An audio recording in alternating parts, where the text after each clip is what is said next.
Hello, good morning. അമ്മൂസ് വ്ളോഗ്സിലേക്ക് സ്വാഗതം. ഇന്ന് സൺഡേ ആണ്. സൺഡേ ആയിട്ട് രാവിലെ തന്നെ എഴുന്നേറ്റിട്ടുണ്ട്. എന്താണെന്ന് വെച്ച് കഴിഞ്ഞാൽ ശിവരാത്രിയുടെ പരിപാടി നമ്മുടെ അമ്പലത്തിൽ നടപ്പുണ്ട്. അപ്പോൾ അവിടെ ഒന്ന് പോകണം, കാവടിയാട്ടമൊക്കെ കൂടണം. അതുകൊണ്ട് നേരത്തെ പരിപാടികളൊക്കെ തീർക്കാമെന്ന് വിചാരിച്ചു. അപ്പോൾ തലേദിവസം കഴുകി വെച്ചിട്ടുള്ള പാത്രങ്ങളൊക്കെ എടുത്ത് ഞാൻ യഥാസ്ഥാനത്ത് വെക്കുന്നുണ്ട്. എന്നിട്ട് പുറത്തൂടെയൊക്കെ ഒന്ന് നടന്നിട്ട് തിരിച്ച് വന്ന് ചോറ് റൈസ് കുക്കറെ വെച്ചിട്ടുണ്ടായിരുന്നു. അത് തിളപ്പിക്കാൻ വേണ്ടി എടുത്ത് അടുപ്പയിലോട്ട് വെച്ചു. എന്നിട്ടൊരു കടുങ്കാപ്പി ഇടാമെന്ന് വിചാരിച്ചു. കാരണം നല്ല തണുപ്പുണ്ടായിരുന്നു. പുറത്തൂടെയൊക്കെ നടന്നിട്ട് വന്നപ്പോഴത്തേന് ചെറിയ ജലദോഷവും ചീറ്റലും ഒക്കെ തുടങ്ങിയിട്ടുണ്ട്.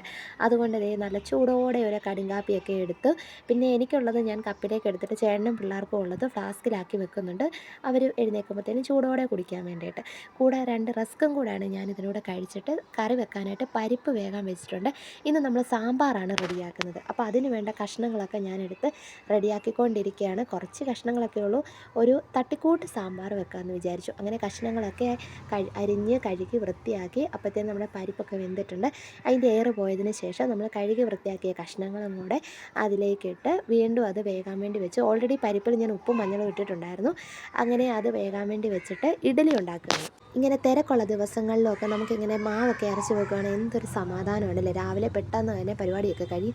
അങ്ങനെ ഇഡ്ഡലിയും അടുപ്പയിലോട്ട് വെച്ചു. അത് കഴിഞ്ഞപ്പോഴത്തേനും നമ്മുടെ സാമ്പാറൊക്കെ വെന്ത് വിസിലൊക്കെ അടിച്ചുകൊണ്ടിരിക്കുകയാണ്. കൂടെ തന്നെ ഞാനൊരു തോരനും റെഡിയാക്കുന്നുണ്ട്. പെട്ടെന്ന് പരിപാടി തീർക്കുകയാണെങ്കിൽ പെട്ടെന്ന് പോകാം. ഒരു 9 മണിയാകുമ്പോഴത്തേനും പോകണം. അങ്ങനെ പിന്നെ വന്നിട്ട് നമുക്ക് ഫുഡ് കഴിച്ചാൽ മതിയല്ലോ. അമ്പലത്തിൽ പോയിട്ട് ഉച്ചയാകുമ്പോഴത്തേനും തിരിച്ചു വരണം. അതുകൊണ്ട് ഫുഡെല്ലാം റെഡിയാക്കി വെച്ചിട്ടാണ് പോകുന്നത്. അങ്ങനെ കോവയ്ക്കൊക്കെ അരിഞ്ഞൊരു തോരൻ റെഡിയാക്കി. ഈ സമയം കൊണ്ട് നമ്മുടെ സാമ്പാറൊക്കെ വെന്തിട്ടുണ്ട്. ഇഡ്ഡലിയൊക്കെ ആയിട്ടുണ്ടായിരുന്നു. അപ്പോൾ ഞാൻ സാമ്പാറിലേക്കുള്ള വറവൊക്കെ റെഡിയാക്കിക്കൊണ്ടിരിക്കുകയാണ്. മസാലയൊക്കെ ഇട്ട് സാമ്പാർ പൊടി ഇട്ട് പുളിവെള്ളമൊക്കെ ഒഴിച്ച് നമ്മുടെ സാമ്പാർ റെഡിയായിട്ടുണ്ട്. തട്ടിക്കൂട്ടാണെങ്കിലും അത്യാവശ്യം കുഴപ്പമില്ലാത്ത സാമ്പാറായിരുന്നു. ഞാൻ വെച്ചുകൊണ്ട് പറയില്ല. അങ്ങനെ നമ്മുടെ സാമ്പാറും റെഡിയായിട്ടുണ്ട്, ഇഡ്ഡലിയും റെഡിയായി. ഇനി കുളിച്ച് റെഡിയായി നമുക്ക് പോകണം. അങ്ങനെ ഫുഡൊക്കെ കഴിച്ചിട്ട് ഞാനും ചേട്ടനും പിള്ളേരും കൂടെ നേരെ അമ്പലത്തിലേക്ക് പോയി. അവിടെ ചെന്ന് കഴിഞ്ഞപ്പോഴത്തേനും നല്ല അടിപൊളിയായിട്ടുള്ള സംഭവങ്ങളായിരുന്നു.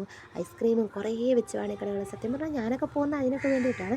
പക്ഷേ പിള്ളേരെയും കൊണ്ടും നല്ല വെയിലും ആയതുകൊണ്ട് അധികം കടകളൊന്നും കയറാനൊന്നും പറ്റിയില്ല. പിന്നെ അത്യാവശ്യം നല്ല തിരക്കുണ്ടായിരുന്നു. ഇന്ന് ഞായറാഴ്ച ആയതും കൂടാണ്. അപ്പോൾ ഞാനും മോളും ഇങ്ങനെ കാവടിയാട്ടമൊക്കെ ആസ്വദിച്ച് നിൽക്കുകയാണ്. എനിക്ക് ഭയങ്കര ഇഷ്ടമാണ് ഇങ്ങനത്തെ പരിപാടിക്കൊക്കെ പോകാൻ വേണ്ടി. അപ്പോൾ ഓൾറെഡി എനിക്ക് തുള്ളാനായിട്ടൊക്കെ തോന്നും. പക്ഷെ നമ്മൾ പബ്ലിക് ആയതുകൊണ്ട് ഇങ്ങനെ ഒന്ന് ഒതുങ്ങിയൊക്കെ നിൽക്കും. നേരത്തേക്ക് ഇങ്ങനെ പരിപാടിക്കൊക്കെ പോകുമ്പോൾ തുള്ളിയില്ലെങ്കിൽ നമ്മുടെ മനസ്സ് ഭയങ്കര തുള്ളിക്കൊണ്ടിരിക്കുകയാണ് ആ ഒരു താളത്തിനനുസരിച്ച്.